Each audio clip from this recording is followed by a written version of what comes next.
అందరికీ నమస్కారం. నేను doctor D Madhuri, MD Ayurveda, consultant in Medinine hospital. Psoriasis గురించి మనం ఈరోజు తెలుసుకుందాం. అసలు ఈ సోరియాసిస్ అనేది ఎందుకొస్తుంది? సోరియాసిస్ వచ్చినప్పుడు బాడీలో ఎటువంటి చేంజెస్ ఉంటాయి? అండ్ దీనికి లక్షణాలు ఎలా ఉంటాయి? గురించి మీకు ఎక్స్‌ప్లెయిన్ చేస్తాను. సోరియాసిస్ అనేది ఏంటంటే ఒక ఆటో ఇమ్యూన్ స్కిన్ డిసీజ్ అనమాట. అంటే మన బాడీలో ఉన్న ఇమ్యూన్ సిస్టమ్ మన బాడీని అటాక్ చేసినప్పుడు మనకి ఈ ప్రాబ్లమ్ అనేది ఫేస్ చేస్తూ ఉంటాం.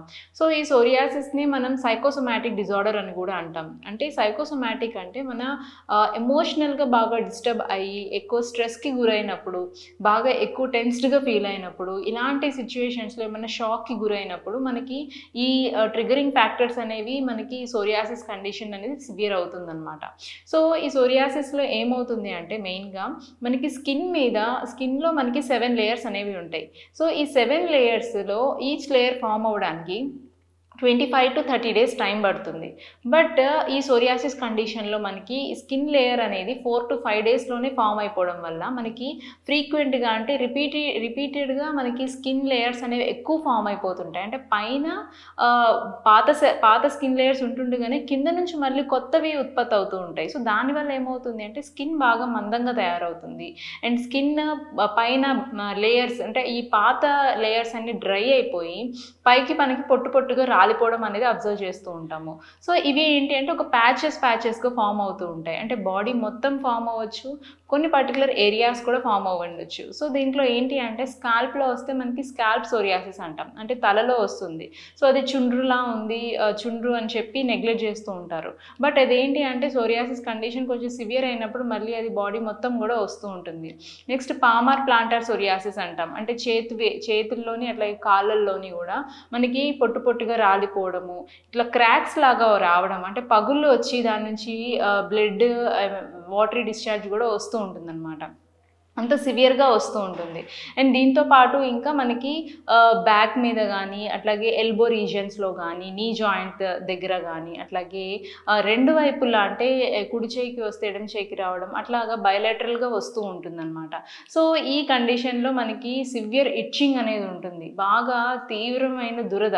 ఎంత సివియర్‌గా ఇట్చింగ్ ఉంటుంది అండ్ దాంతో పాటు కొంచెం బ్లడ్ డిశ్చార్జ్ గూడా ఎక్కువ వచ్చే అవకాశాలు ఉంటూ ఉంటాయి. అండ్ దీంతో పాటు బాగా మంట రావడము అండ్ స్కిన్ అంతా మందంగా తయారవ్వడము, చేప పొలుసులాగా మనకి పొట్టుగా రాలిపోవడం అనేది అబ్జర్వ్ చేస్తూ ఉంటారు.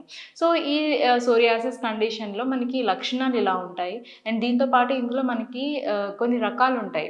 లైక్ ఏంటంటే ప్లేగ్ సోరియాసిస్ అని, ఇన్వర్స్ సోరియాసిస్ అని, పస్ట్యులార్ సోరియాసిస్, అట్లాగే గట్టెడ్ సోరియాసిస్ అని, ఎరిథ్రోడర్మిక్ సోరియాసిస్ అని. ఇందులో బాగా కాంప్లికేటెడ్ అయిన కండిషన్ ఏంటి అంటే ఎరిథ్రోడర్మిక్ సోరియాసిస్. ఈ ఎరిథ్రోడర్మిక్ సోరియాసిస్ అనేది ఏంటంటే బాడీ మొత్తం స్ప్రెడ్ అవుతుంది. అండ్ పేషెంట్ ఎక్కడ నించుంటే అక్కడ పొట్టుగా రాలిపోవడం అనేది అబ్జర్వ్ చేస్తూ ఉంటాం. అంత సివియర్‌గా ఉంటుంది. అంటే దీని క్రానిసిటీ ఎక్కువ అయ్యే కొద్దీ ఈ డిసీజ్ అనేది డీప్ రూటెడ్‌గా అయిపోతూ ఉంటుంది. దానివల్ల మనం ఆ రూట్ నుంచి డిసీజ్‌ని బయటికి ఎలిమినేట్ చేయడానికి కొంచెం టైం పడుతుంది. అదే రీసెంట్ ఆన్సెట్ అయిందనుకోండి అంటే రీసెంట్‌గా 1 ఇయర్ లోపే అట్లా స్టార్ట్ అయిన వాళ్ళల్లో మనం త్వరగా దీన్ని ప్రాబ్లమ్‌ని క్లియర్ చేయగలుగుతాము. ఈ సోరియాసిస్ కండిషన్ అనేది అంటువ్యాధి అనేది కాదు. అంటే ఒకళ్ళ నుంచి ఒకళ్ళకి అంటుకునేది కాదు. అందరూ ఇంట్లో అందరూ కలిసి ఉండొచ్చు, కలిసి భోంచేయొచ్చు. ఇది అంటువ్యాధి అని చాలామంది దూరం పెడుతూ ఉంటారు. వాళ్ళు ఎక్కువ డిప్రెషన్‌కి గురయ్యి వాళ్ళు చాలా సైకలాజికల్‌గా చాలా డిస్టర్బ్డ్‌గా ఫీల్ అవుతూ ఉంటారు. ఇది అసలు మనకి అంటువ్యాధి అనేది కాదు. మెయిన్‌గా ఏంటి అంటే ఇది ఒక psychosomatic and auto immune disease అనమాట. దీనికి ఆయుర్వేదిక్‌లో చాలా మంచి ట్రీట్మెంట్ అనేది అవైలబుల్‌గా ఉంది. ఆయుర్వేదంలో దీనికి ట్రీట్మెంట్ ఏ విధంగా ఇస్తామంటే మెయిన్‌గా ఆయుర్వేదంలో 3 రకాలుగా ట్రీట్మెంట్ ఇస్తాం. ఒకటి ఏంటంటే శమన ఔషధాలు, అట్లాగే శోధన చికిత్సలు, అట్లాగే వ్యాయామ చికిత్స అనమాట. దీంట్లో మనకి శమన, శోధనలో ఏం చేస్తాము అంటే శమనలో మనం మెడిసిన్స్ అనేవి ఇంటర్నల్‌గా ఇస్తూ ఉంటాము. శోధన చికిత్సలో అనేది బాడీ ప్యూరిఫికేషన్ చేయడం అనమాట. అంటే స్కిన్‌ని ప్యూరిఫై చేయడానికి, అట్లాగే రక్తం శుద్ధి చేయడానికి అనేవి మెడిసిన్స్ అనేవి ఇస్తూ ఉంటాం.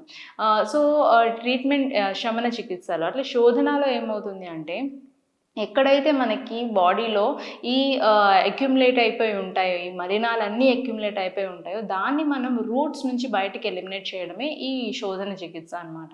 దీన్నే మనం డిటాక్సిఫికేషన్ థెరపీస్ అంటాము. సో, ఈ ప్రొసీజర్స్ అంటే వమన ప్రొసీజర్ ఉంటుంది, విరేచనం ఉంటాయి, అట్లాగే తక్రధార ఉంటుంది, అట్లాగే తైలధార ఉంటుంది. సో, ఈ ప్రొసీజర్స్ అన్నీ ఏం చేస్తాయి అంటే మనకి డిసీజ్ మూలాన్ని నుంచి బయటికి ఎలిమినేట్ చేస్తూ ఉంటాయి. సో, దీంతో పాటు ఇంటర్నల్‌గా మెడిసిన్స్ తీసుకుంటూ, కొన్ని డైటరీ రెస్ట్రిక్షన్స్ ఫాలో అవుతూ, అంటే కొంతమందికి కొన్ని రకాల అయిన పదార్థాలు తింటే మనకి సోరియాసిస్ అనేది ట్రిగ్గర్ అవుతూ ఉంటుంది. సో, అది మనం గమనించుకొని వాటిని అవాయిడ్ చేసుకుంటూ ఉండాలి. సో, సోరియాసిస్‌లో మెయిన్‌గా ఏంటంటే నాన్ వెజిటేరియన్ ఫిష్ గానీ, రెడ్ మీట్ గానీ, కొంతమందికి ఎగ్స్ గానీ, మిల్క్ ప్రొడక్ట్స్ గానీ ఇవి అన్నీ పడవు. సో, వీటిని మనం అవాయిడ్ చేసుకుంటూ ఉండాలి. అట్లాగే తీసుకునే ఫుడ్‌లో గూడా ఎక్కువగా ఫైబర్ కంటెంట్ ఉన్న ఫుడ్స్ తీసుకోవడము, అట్లాగే ఆకుకూరలు ఎక్కువ తీసుకోవడము, ఇలాంటివి చూస్తూ ఉండాలి. ఎందుకు అంటే వీటి వల్ల మనకి స్కిన్ యొక్క హైడ్రేషన్, అట్లాగే డ్రైనెస్ ఇదంతా కంట్రోల్ అవుతూ ఉంటుందన్నమాట. సో, ఫుడ్ రిస్ట్రిక్షన్స్ కొన్ని చూసుకుంటూ మెడిసిన్స్ అనేవి ఖచ్చితంగా ఇంటర్నల్‌గా అండ్ శోధన చికిత్సలు చేసుకుంటే గనక మనం ఈ సోరియాసిస్ నుంచి బయటపడొచ్చు. సో, ఎవరైనా ఈ సోరియాసిస్ ప్రాబ్లమ్ నుంచి బాధపడుతుంటే గనక ఒక్కసారి మా మెడినియన్ హాస్పిటల్‌కి వచ్చి విజిట్ చేయండి. ఇక్కడ మీకు ట్రీట్మెంట్ అనేది అవైలబుల్‌గా ఉంది.